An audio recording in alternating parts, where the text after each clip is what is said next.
Jadi tauladan hakiki yang harus kita jadikan sebagai contoh itu Rasulullah sallallahu alaihi wasallam, para nabi dan rasul lainnya. Begitu juga para sahabat Rasulullah sallallahu alaihi wasallam.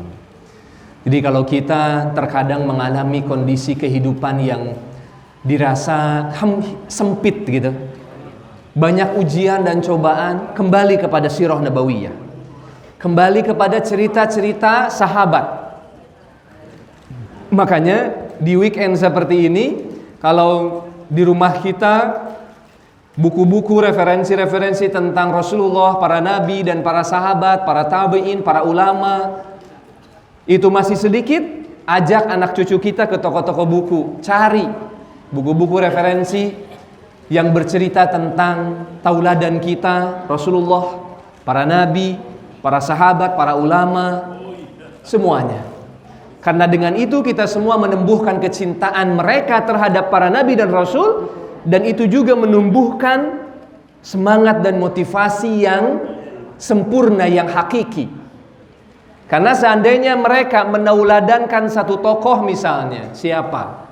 Ya sebutlah artis-artis tertentu ya, baik dalam negeri ataupun luar negeri. Sampai pada saatnya dia melihat bahwa mereka melakukan sesuatu yang tidak baik, bisa jadi mereka ikuti. Karena contohnya seperti itu. Atau minimalnya mereka heran, loh kok tauladan yang kita cintai kok begini. Tumbuh bertanya-tanya seperti itu ya, apalagi generasi zaman kita memang harus senantiasa kita dampingi untuk mendapatkan satu sosok tauladan selain ayah sebagai tauladan sempurnanya bagi mereka, kemudian juga ibu, begitu juga keluarga, begitu juga kakek, nenek, keluarga, saudara dan yang lainnya ya. Nah maka dari itu sama seperti halnya ketika kita mentadaburi dan membuka tafsir surat-surat Al-Quran, dalam hal ini adalah surat Al-Waqi'ah, maka kita harus tadabburi dengan baik gitu. Kita harus tadabburi dengan baik sehingga kita semua mendapatkan manfaatnya ya. Alhamdulillah termasuk kajian terhadap tafsir Al-Waqi'ah ini sendiri membutuhkan waktu yang cukup lama ya, karena memang seperti itu, kita harus tadabburi. Begitu juga kita bisa menyelipinya dengan pemahaman yang lainnya, melengkapi dengan pemahaman-pemahaman yang lainnya. Baik.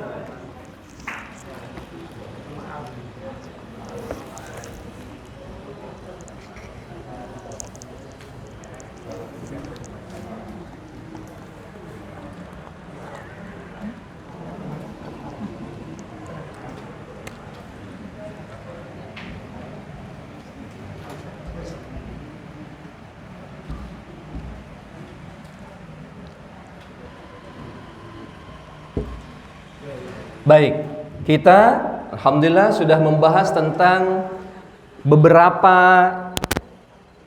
paket pembahasan pada surat Al-Waqi'ah dari ayat pertama. Kita menjumpai surat Al-Waqi'ah di awal-awal itu berbicara tentang terjadinya kiamat dan kerusakan bumi atau kerusakan alam raya.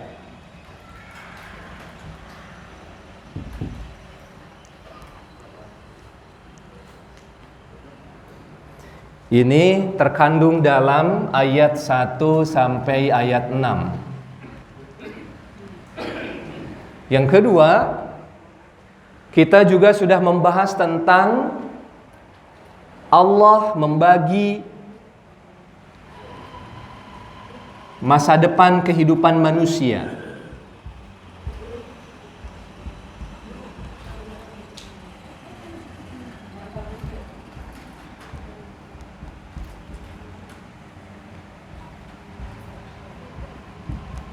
Pembagian kelompok manusia dari ayat ke-7 sampai ayat ke-10, tapi langsung disambung dengan kelompok pertama, As-Sabiqun.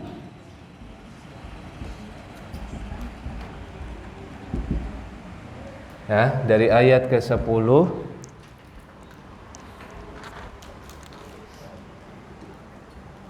sampai ke ayat 26.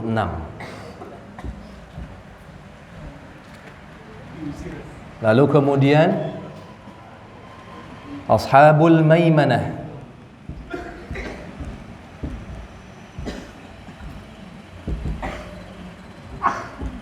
ayat ke-27 sampai ayat ke-40.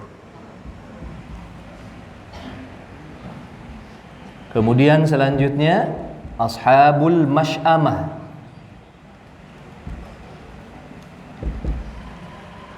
ayat ke-41. Nah, ini juga cukup panjang sampai ke 56. Nah, baik. Ini yang sudah kita bahas dari ayat pertama sampai ayat 56, bahwa surat Al-Waqiah mengandung yang pertama kiamat dan kerusakan alam. Idza waqa'atil waqi'ah laisa liwaqatiha kadzibah khafidatun rafi'ah. Ya, Allah hancurkan bumi, Allah jadikan manusia yang tadinya di dunia dia di bawah menjadi di atas kemuliaannya. Yang ketika di dunia dia merasa memiliki kemuliaan yang hampa, padahal itu fana, sehingga Allah jadikan dulu di atas menjadi di bawah.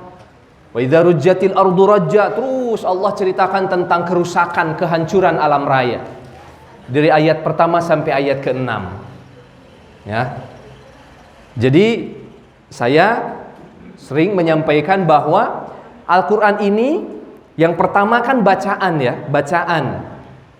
Intinya pedoman, tapi yang pertama ini bacaan, dan itu harus dapat gitu. Saya sering sampaikan, bila mana kita membaca satu buku, terkadang kita saking tidak ingin melewatkan setiap halamannya, kata pengantarnya pun kita harus baca. Ya, karena kalau kita lewat dari kata pengantar, seolah-olah kita lepas dari latar belakang dituliskannya buku itu. Jadi kalau kita membaca dari awal, kita baca latar belakangnya, kita tahu maksud dan tujuan buku itu dibaca. Terus kita baca, kita lihat daftar isinya, kita pengantar siapa, pengantar penerjemah dan sebagainya, kemudian mulai per bab dibaca seperti itu. Ya seolah-olah seperti ini. Ini kita membahas tentang surat Al-Waqiah utuh. Beda halnya dulu, Al-Waqiah ini Allah turunkan tidak sekaligus satu surat utuh, tidak. Terpotong-potong. Para sahabat mungkin adalah orang-orang yang luar biasa, kecerdasannya sangat tinggi. Al-Quran diturunkan terpotong-potong seperti itu, mereka memahami, mentadabburi, mengimani. Ya. Tapi kalau kita seakan-akan harus utuh dulu baru kita ngerti, begitu. Kalau saya. Nah, kita hari ini berada dalam posisi itu. Ada surat utuh yang kita harus pahami dengan baik. Surat ini berbicara tentang kerusakan alam raya. Nah, kita baru membaca, Allah langsung menyodorkan kepada kita kerusakan alam raya. Oh, ternyata dunia yang hari ini indah.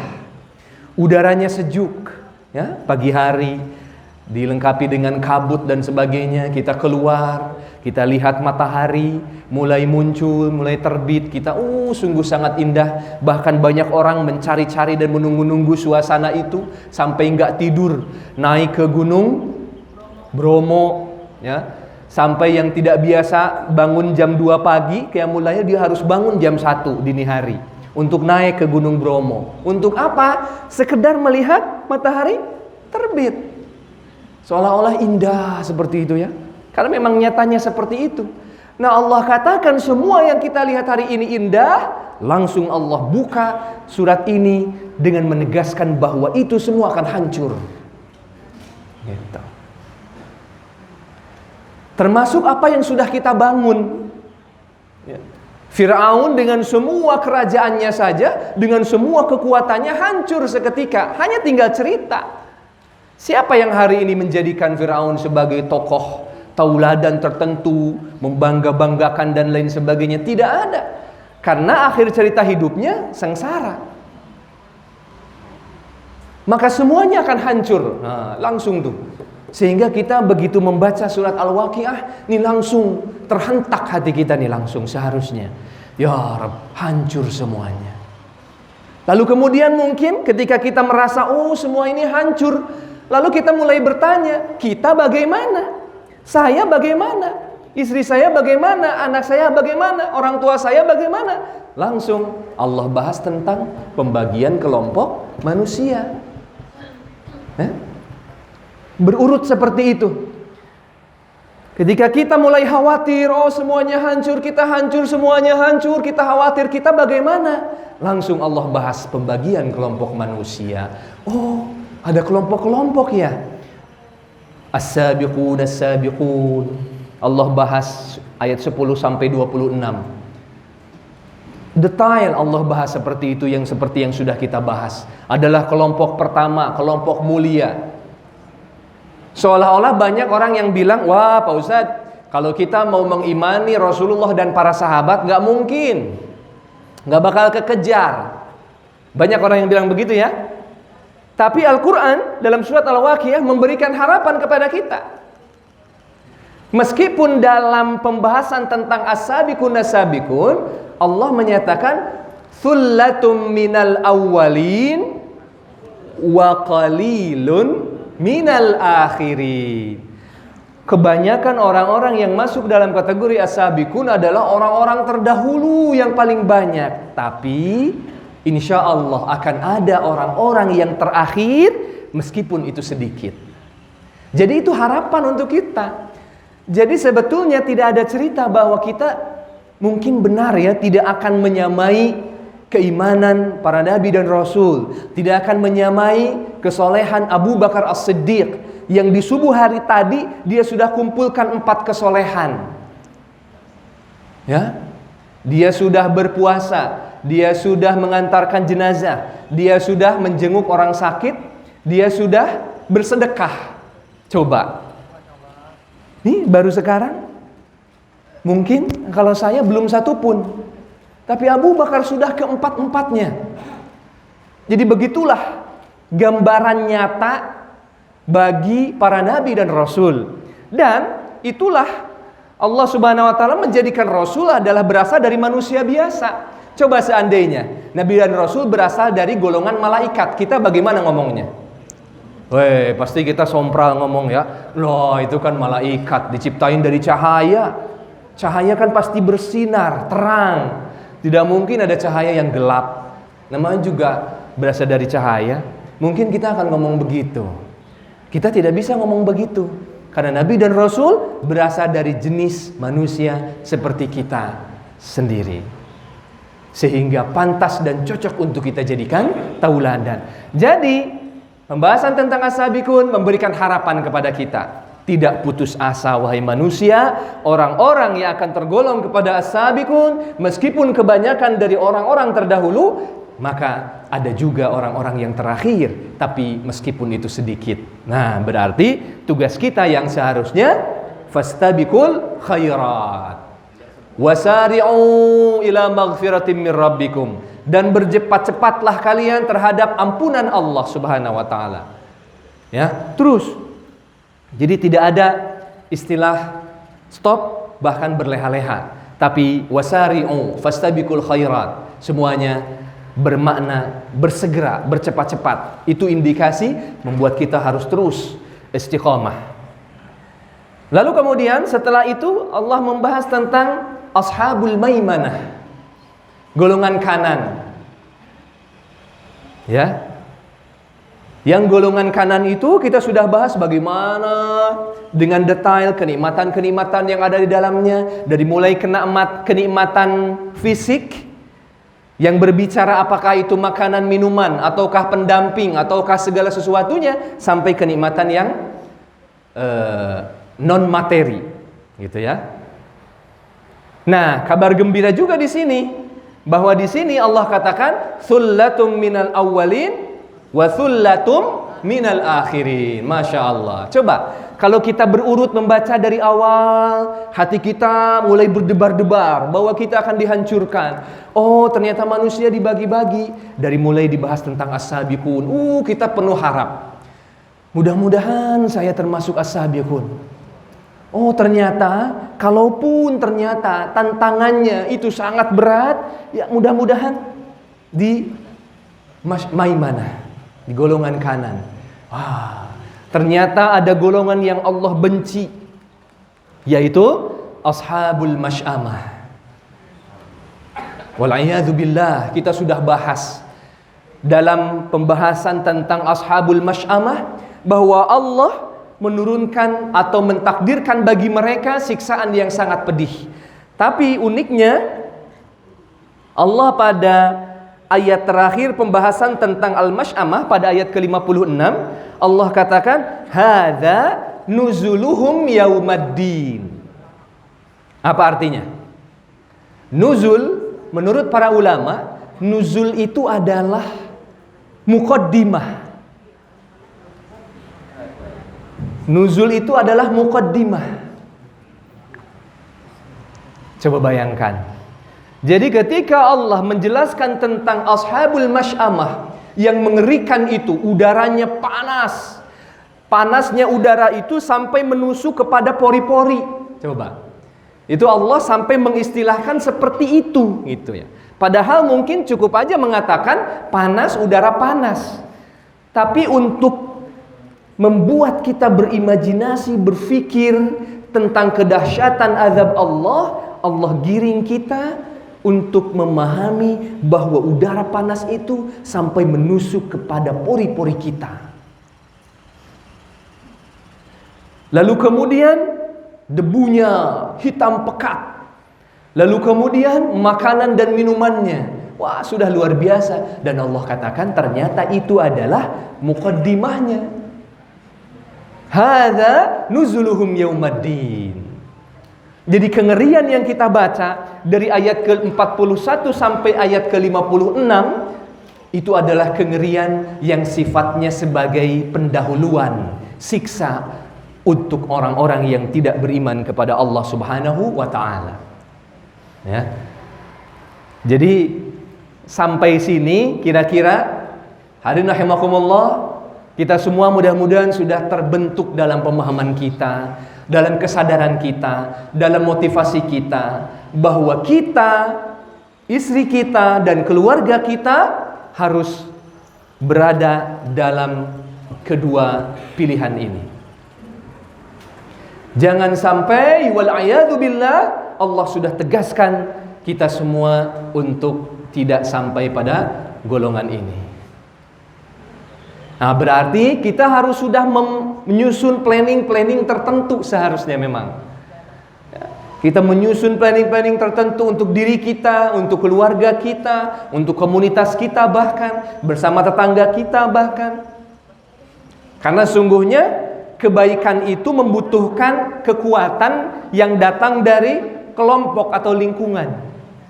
Ya, ini tidak diragukan lagi. Nah, hadirin rahimakumullah, itulah pembahasan surat Al-Waqiah yang sudah kita bahas pada kesempatan-kesempatan yang lalu. Nah, sekarang kita akan mulai masuk ke dalam aspek pembahasan lainnya. Yang ketiga.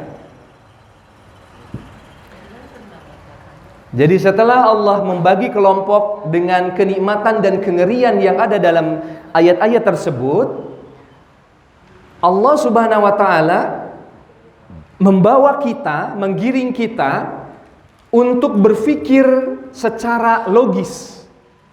Gitu. Untuk berpikir secara logis. Coba silahkan ditadabburi urutannya ya, supaya kita memahami surat Al-Waqiah ini secara sempurna, holistik, satu surat utuh gitu ya. Allah sebetulnya sifatnya itu singgungan. Allah menyinggung kita, Allah menyentil kita, Allah mengajak kita berpikir.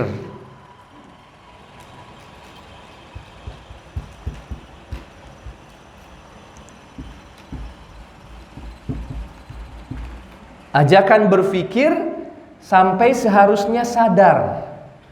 Nah, ini akan kita bahas. Insya Allah ini terdiri mulai ayat ke-57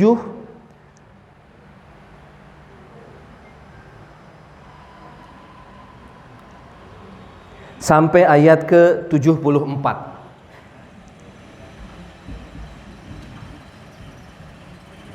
Nah, ini dia. Baik. Jadi setelah Allah mengajak kita untuk bermuhasabah, untuk melakukan evaluasi diri, sekaligus untuk meneguhkan komitmen, bertekad untuk memasuki kedua kelompok ini, dan jangan sampai masuk ke dalam kelompok ini, Allah membantu kita agar kita bisa berpikir logis, gitu. Ya. Jadi Allah mengajak kita berpikir sebetulnya untuk membantu kita agar kita lebih memahami ayat-ayat yang selanjutnya akan dibahas, atau agar kita lebih beriman kepada Allah Subhanahu wa taala. Yang pertama, pada ayat ke-57 Allah berfirman, "Nahnu khalaqnakum falaula tusaddiqun." Gitu. Ini sebetulnya pertanyaan, ya. Pertanyaan dari Allah Subhanahu wa taala kepada kita. Nahnu khalaqnakum falaula tusaddiqun. Kami yang telah menciptakan kalian, maka mengapa kalian tidak membenarkan kami, membenarkannya? Jadi dengan semua pengelompokan ini, dengan azab yang telah Allah ceritakan dan kita berdoa agar sampai tidak masuk ke dalamnya, nah, kita mulai berpikir, wahai manusia, yang pertama, siapa sih yang menciptakan kita?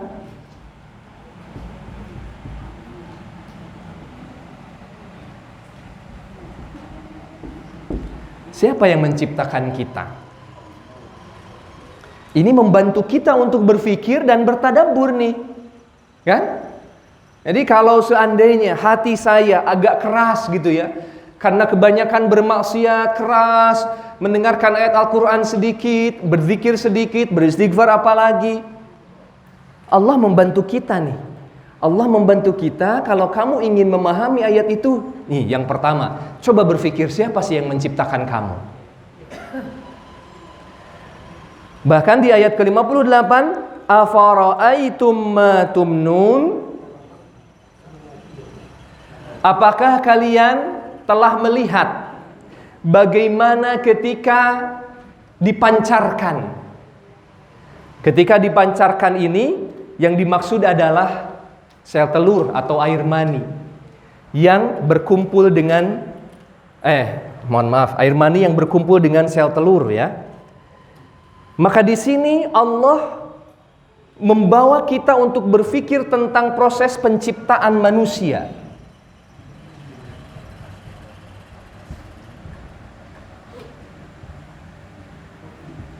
Nah, Allah mengajak kita berpikir dalam proses penciptaan manusia. Dan kalau kita cari ayat-ayat Al-Quran tentang penciptaan manusia, sedikit atau banyak dalam Al-Quran? Banyak. Banyak banget Allah menceritakan tentang proses penciptaan manusia. Dan ternyata ini sudah Allah turunkan 14 abad yang lalu. Dan kita baru mendapatkan ilmu tentang proses penciptaan manusia secara ilmiah itu di abad-abad modern. Di abad modern seperti hari ini. Padahal